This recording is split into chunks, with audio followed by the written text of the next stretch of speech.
जय श्री हरि। अच्युतम केशवम राम नारायणम कृष्ण दामोदरम वासुदेवम हरिम। प्रिय भक्तों, अब रसपान कीजिए माघ मास के 11वें अध्याय का। 10वें अध्याय में आपने रसपान किया कि किस प्रकार से विकुंडल यमदूत विकुंडल को माघ मास के महत्व के बारे में बताते हैं।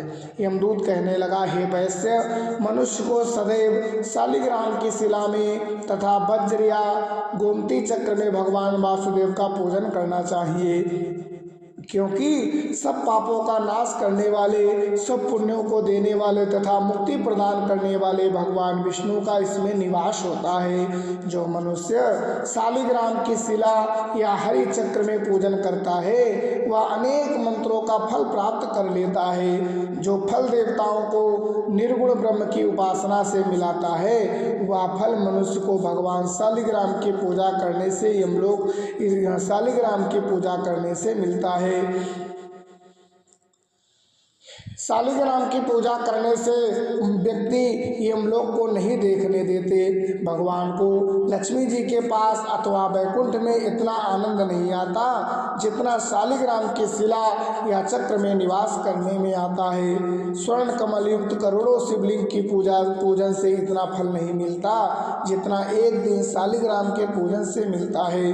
भक्ति पूर्वक शालिग्राम का पूजन करने से विष्णु लोक में वास करने के मनुष्य चक्रवर्ती होता है। विकुंडल को यमदूत कहते हैं। काम, क्रोध, लोभ, मोह, अहंकार से युक्त होकर भी मनुष्य शालिग्राम का पूजन करने से वैकुंठ में प्रवेश करते हैं। जो सदैव शालिग्राम का पूजन करते हैं वह प्रलय काल तक स्वर्ग में वास करते हैं। जो दीक्षा, नियम और मंत्रों से चक्र में बलि देता है वह निश्चय करके विष्णु लोक को प्राप्त होता है। यमदूत कहते हैं, हे वैश्य पुत्र, जो शालिग्राम को जल से अपने शरीर का अभिषेक करता है वह मानो संपूर्ण तीर्थों में स्नान करता है।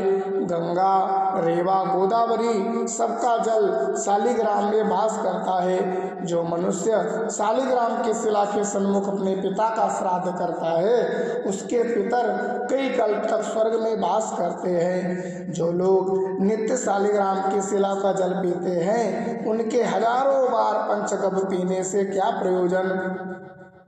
यदि शालिग्राम की शिला का जल पिया जाए तो सहस्त्र तीर्थों करने से लाभ मिलता है। जहाँ पर शालिग्राम है वहाँ स्थान तीर्थ स्थान के समान ही है। वहाँ पर किए गए सारे पुण्य, सारे दान, सारे पापों, सारे पुण्यों को होम करोड़ों गुणा फल मिलता है। जो एक बूंद भी शालिग्राम का जल पीता है वह माता के स्तनों का दुग्ध पान नहीं करता, अर्थात गर्भाशय में नहीं आता। शालिग्राम शिला में जो कीड़े मकोड़े एक कोस के अंतर पर मरते हैं वह वैकुंठ को प्राप्त होते हैं। जो फल वन में तप करने से प्राप्त नहीं होता वह फल भगवान को सदैव स्मरण करने से प्राप्त होता है।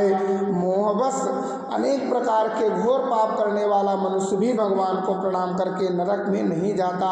संसार में जितने तीर्थ और पुण्य स्थान है भगवान के नाम मात्र के कारण से प्राप्त हो जाते हैं। जय श्री हरि। आज का अध्याय समाप्त हुआ। आपका दिन मंगलमय हो।